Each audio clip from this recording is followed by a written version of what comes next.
Buya, 3 tahun ini saya menemani istri saya yang tugas di pedalaman Papua Barat, tepatnya di Kabupaten Tambrau, Distrik Kuor, yang mana sebagian masyarakatnya bekerja menjerat binatang seperti rusa, yang mana bila mereka dapat hasil jeratannya mereka jual, Buya. Yang ingin saya tanyakan, haramkah bila saya menerima hasil jeratan tersebut, kemudian saya menjualnya, mengingat yang pasang jerat tersebut adalah ahli kitab dan tanpa menyebut basmalah saat memotongnya? Mohon pencerahannya dan semoga Buya sehat selalu. Amin ya rabbal alamin. Baik. Menjerat atau berburu. Jadi begini. Berburu itu hanya ada 2 diperkenankan. Yang pertama adalah dengan binatang mu'allam, anjing mu'allam, anjing buruan yang sudah diajari. Itu beberapa syarat. Artinya waktu menangkap binatang harus di saat dilepas, bukan anjingnya cari sendiri. Ada binatang, anjing lepas, ngejar, pegang oleh anjing, maka itu yang boleh. Kalau mati ternyata asalkan matinya karena itu jadi boleh. Tapi kalau digigit anjing lari muter-muter baru mati, setelah itu nggak bisa.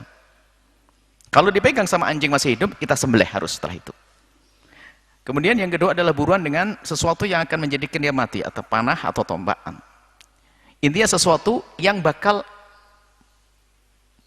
masuk ke dalam tubuhnya. Khorak itu adalah menembus.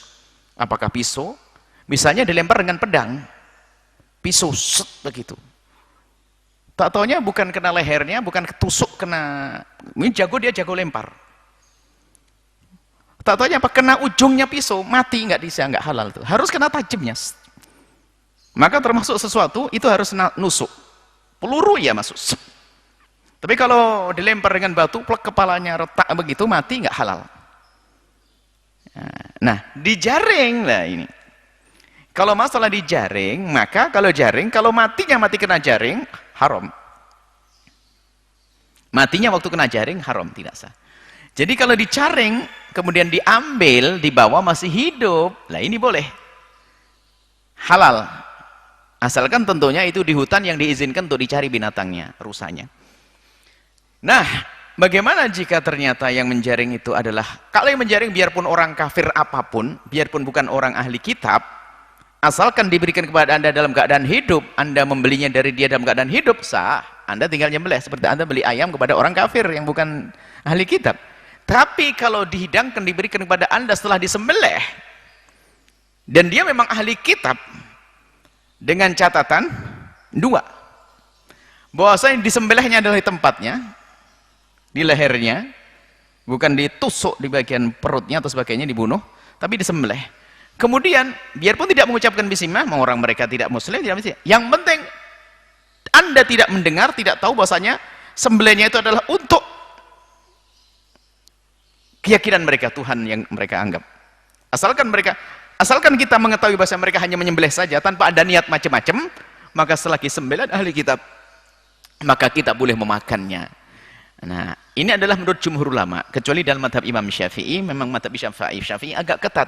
Yang disebut sebagai ahli kitab, menurut mazhab Imam Syafi'i, yang boleh dinikahi wanitanya, kemudian juga boleh dimakan sembelihannya adalah wa ta'amul ladzina utul kitab halal lakum, itu adalah harus ahli kitab yang bukan berpindah agama dari agama lain menjadi agama ahli kitab, bukan. Jadi dari ahli kitab yang asal usulnya sampai ahli kitab. Kalau menurut Imam Syafi'i agak berat dalam hal ini. Sehingga nggak ketemu nanti setelah ini, hampir tidak ada. Rata-rata murtad dari agama Buddha kepada Nasrani, dari ini. Tapi menurut yang lainnya seperti Imam Malik dan yang lain mengatakan yang penting dia mengaku sebagai ahli kitab Yahudi atau Nasrani, maka disebut juga ahli kitab. Maka pun demikian sembelihannya boleh kita makan dengan catatan nyembelihnya di lehernya, di tempat yang semestinya disembelih Islam. Kemudian tidak digunakan untuk Tuhan selain Allah. Yang penting disembelih gitu saja. Tapi kalau dalam sembelihnya, aku hadiah sembelihan ini karena dia di penjara, aku menyembelih karena Tuhannya disebut, Tuhan palsu, Tuhan yang diyakininya disebut, maka saat itu adalah tidak boleh. Tapi kalau kita terima, nggak usah tanya juga, oh, ini sudah saya sembelih loh Pak, saya sembelih. Oh iya, makan, boleh. Atau amul ladzina utul kitab halal lakum. Maka ahli kitab sembelihnya adalah halal buat Anda. Seperti itu, wallahu a'lam bishawab.